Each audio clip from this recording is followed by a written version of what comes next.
What is the sublime? We know it's something about greatness, power, immensity.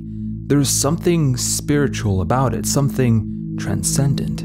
Some philosophers have tried to define it and to explain it. Many artists have successfully represented it. Today, I don't want to compare Burke's and Kant's definition of the sublime, but I want to look at a very specific artist's representation of it. We'll be looking at Caspar David Friedrich's paintings and what they can tell us about the sublime. To do that, I want to try to look for the sublime for myself in Port-Daniel, Quebec, where I recently moved to. And the first lesson about the sublime that Friedrich teaches us through his paintings is that you find it in nature. Most of Friedrich's paintings about the sublime actually depict nature.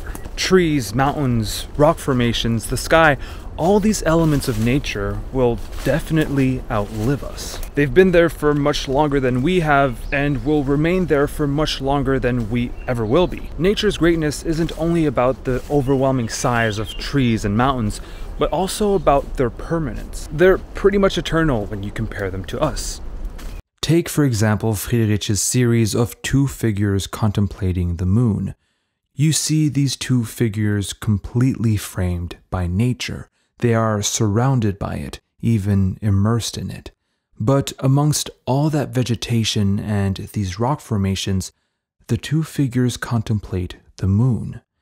The moon is great both for its massive size, which can be hard for us to completely grasp, but also for its relative timelessness. Even if all the vegetation on Earth was to burn away and all humans were to disappear, the moon would still be there, rising and setting. Another depiction of the sublimity of nature can be found in Friedrich's The Tombs of the Old Heroes. This painting is also known as Arminius's grave, Arminius having led successful Germanic revolts against the Roman Empire 2,000 years ago. He became a nationalist symbol in Germany during the Napoleonic Wars of the 19th century, and the two figures you see here exploring these tombs are some of Napoleon's soldiers. But notice how small and insignificant these men are in relation to their surroundings. When most artists would get closer to the action of their characters to show what they're doing, Friedrich decides to zoom out, to show the inconsequence of humans. This choice reveals Friedrich's motivations, how he wants us to contemplate the almost eternal quality of nature. Humans are small as showed by these two figures, and humans are ephemeral as showed by the tombs. Nature, however, remains. The cliffs are massive as they tower over the figures, and we can assume that they've been there for thousands of years. Also, by the way, the sublime isn't only found in nature, it can also be human-made, like this tunnel here that is abandoned, and I have to say, it's absolutely sublime. Friedrich often used human-made constructions to evoke the sublime.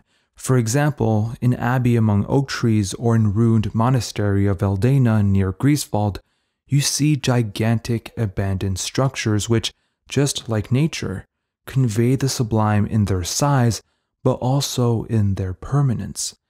The fact that these once strong structures turned into ruins confronts us once again with our mortality, our insignificance, and our ephemerality.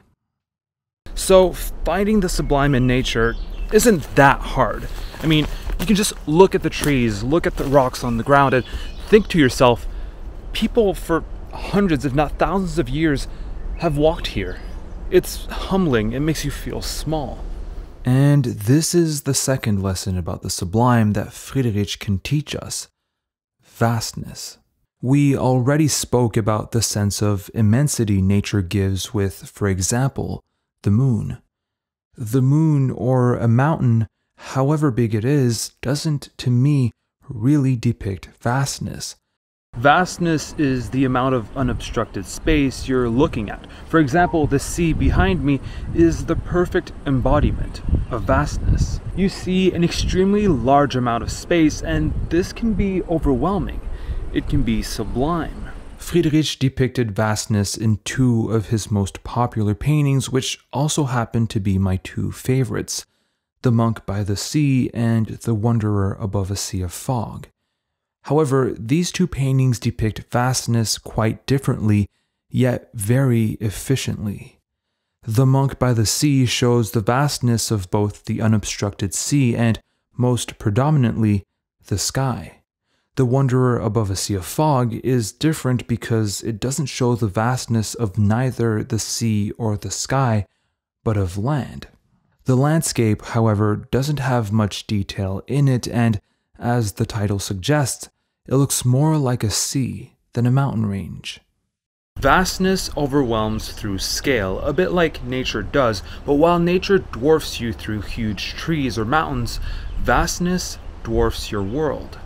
Vastness doesn't only make you think of how small you are compared to the world, but how small your own world is compared to the actual world. Your house, your workplace, your grocery store, they embody your world, and seeing vast, uncharted territories shows just how much your world is tiny and insignificant. The best example of vastness is undeniably space, and who hasn't contemplated space and thought, we live on a tiny speck of dust in the middle of the universe? And this brings us to our third and final point: humans.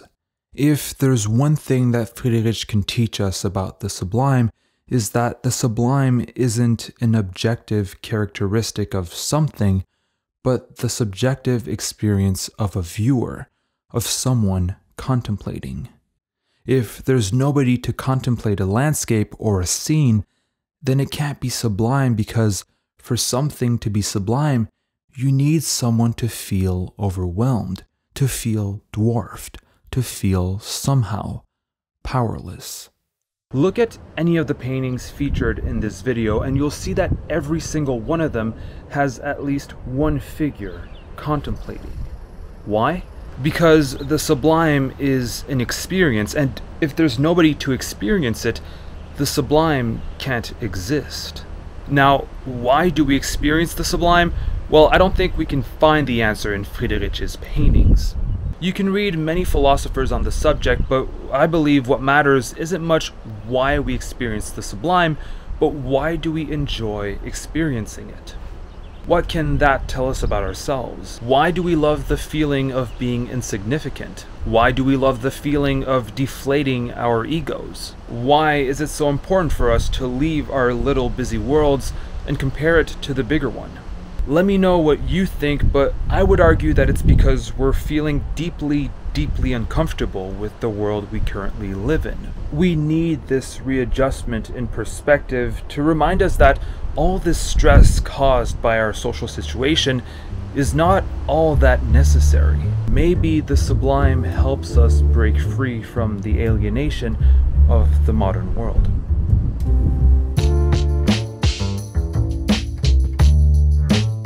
Thank you so much for watching. Thank you for liking and subscribing if you have already.